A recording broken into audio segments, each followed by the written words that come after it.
We are in a national emergency right now on multiple fronts, and Congress just went on vacation as if nothing's wrong. Who goes on vacation, by the way, when America is burning down all around them? The conspiracy to commit an assassination of the American president, possible multiple shooters with a Secret Service that told individuals to stand down, a coup that removed a sitting U.S. president. Oh, and by the way, migrant shelters with new information over the weekend overflowing across America with military-aged men from other countries. Some people who live in one neighborhood want a migrant shelter closed, blaming it for recent acts of violence in the community, including 2 separate shootings. It's almost as if they don't care what happens to America because Congress will be fine. Americans will suffer and we will have no country left. First of all, thank you so much for subscribing to this channel. We couldn't do this without all the rebels out there who subscribe. So thank you and welcome to the rebellion. We have a couple of big news stories that I want to go over this morning that need your attention. But first, there are 99 days left until America changes forever. 99 days left until America votes on November 5th.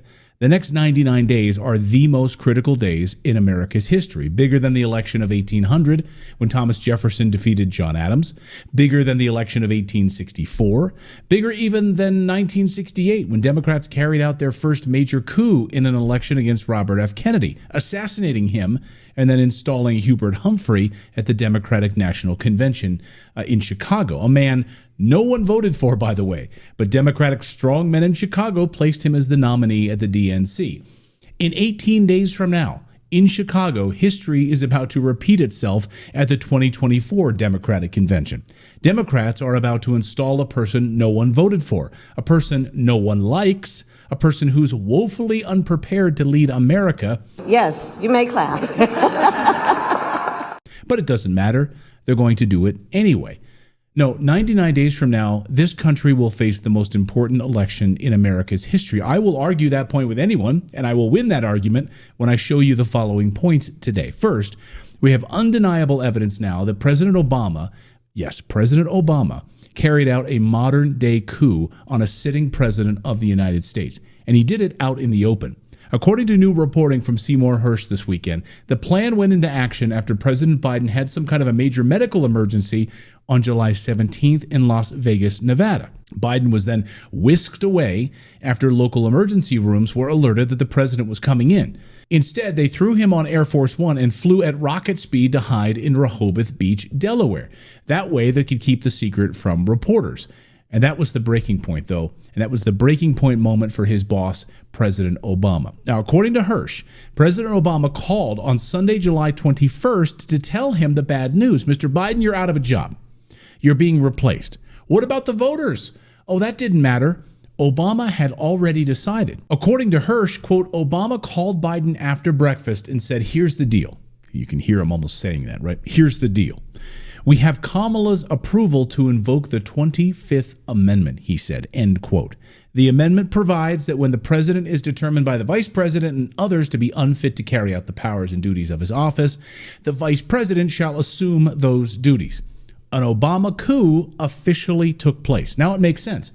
It all makes sense. Why Obama is the only ex-president in a century to officially live in Washington, D.C., bought a house there. He is the only president that stayed in Washington, D.C., after all other presidents left and went back home, with the exception of one other who was sick and couldn't move. Barack Obama has stayed there to run this country and to run it into the ground, to destroy it, so they can build it back better in their globalist image. That's where we're heading, folks. I can't say it any clearer. Oh, makes total sense right now, doesn't it? And as Hersh reports, quote, the official who has decades of experience in fundraising told me that Obama emerged as the strongman throughout the negotiations. Quote, he had an agenda and he wanted to seek it to the end, and he wanted to have control over who would be elected, end quote. In other words, Obama chose the nominee, not the voters. Well, that's going over well with Democrats, especially Black Lives Matter. The same Black Lives Matter protesters that burned American City for 5 months are now furious that Barack Obama would sidestep the will of the voters and select an American presidential candidate. Over the weekend, Black Lives Matter has gone into hyperdrive, slamming Obama and slamming Democrat elites for ignoring the voters. Imagine that. Black Lives Matter is making the point that they fought for decades to get black Americans the right to vote, and now you're stripping them of their right to vote. Makes sense. Could it have anything to do with the fact that black voters are ditching the Democrat Party at record pace, instead admitting for the very first time that they're voting for a Republican? They're voting for President Trump? There was a poll out today, a poll of African-American women showing a 31-point drop in support from 2020 to 2024 in terms of plans to vote for President Biden. I'm sure it's a total coincidence. Democrats a few weeks ago admitted Democrats don't like Harris. They even called her Biden's biggest mistake. And focus groups conducted by the Democratic National Committee also found Harris rubbed some people the wrong way. So, Jonah, how big a drag is Kamala Harris on the ticket? I think she's a pretty big drag. I think she was arguably Biden's worst political decision of his presidency to pick her in the first place. But something bigger is at play here. If President Biden is not fit to run any longer because he's got dementia, then at what point over the next few weeks will Kamala become president of the United States? Will it happen before the election? Will it happen before the convention in Obama's Chicago? Will it happen after the convention when Obama introduces her on stage? It's about to happen, folks. She will become president before November 5th. Yes, you may clap. Meanwhile, just 16 days ago, the deep state almost assassinated a former president of the United States. 16 days ago. And Congress went on vacation. All of this is independent researchers are starting to piece together exactly what happened with this conspiracy. Yes, I'm saying the word, the conspiracy to kill Trump. There's overwhelming evidence of a conspiracy. The legal definition of conspiracy is this: when two or more persons join together and form an agreement to violate the law and then act on that agreement. The people that joined together and ordered the Secret Service to stand down 20 minutes before the shooting, the people that told the Secret Service to not communicate with the Butler Police SWAT team. This is a huge piece of information that we just learned this weekend. We were supposed to get a face-to-face briefing with the Secret Service snipers whenever they arrived, and that never happened. So I think that was probably a pivotal point where I started thinking things were wrong, because that never happened, and we had no communication with the Secret Service. You had no communication with the Secret Service at all on that Saturday? Not until after the shooting. And by then? It was too late. What about the people that joined together to turn down the Trump campaign's request for additional security? The two or more persons that hid the information of a credible threat against the president's life, kept it from the Trump team. We now know there was a conspiracy to kill Trump. We had a massive January 6th investigation, and right now Congress is on vacation. Remember, folks, the CIA created the term conspiracy theorist to discredit normal Americans who didn't believe the BS story around the JFK assassination. An assassination, of course, carried out by the CIA. The eyewitnesses that saw the Secret Service agent turn around in the car and shoot Kennedy in the face. They saw that with their own eyes, and they would be labeled a conspiracy theorist. On this show, of course, being labeled a conspiracy theorist is a badge of honor. So in 99 days, this country will change forever. What kind of country do we want? A country run by deep state murderers, or a country run by and for real Americans? Let me know down below. That's the news update part of today's video. Now I want to tell you about today's sponsor, which is tied directly to the future of the United States dollar and what these next 99 days could mean for the future of our monetary system. Now, Donald Trump just came out and fully endorsed protecting Bitcoin and cryptocurrencies if he's reelected.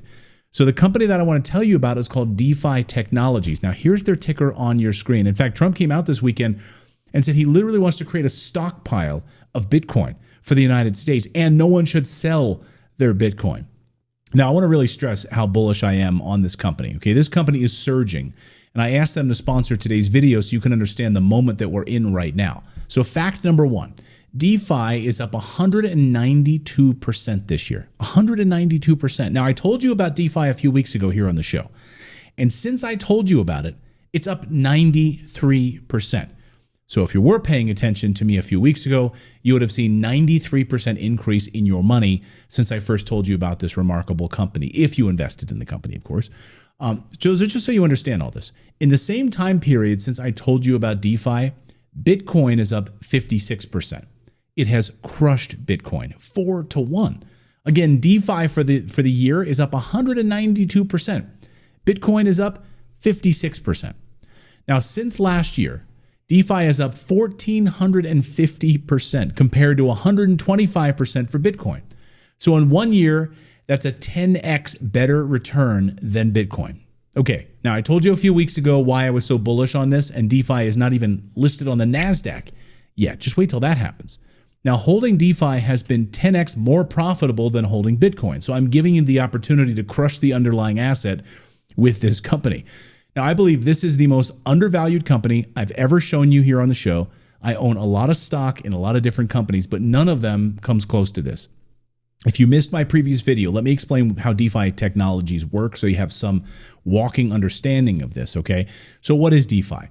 I'm going to share two big data points with you right now. Now, DeFi is a holding company, just like Warren Buffett's Berkshire Hathaway is a holding company. You go to Berkshire Hathaway's headquarters in Omaha, Nebraska, you say hi to Warren Buffett, and there's only about 20 people working there, 20 clerks that are working there.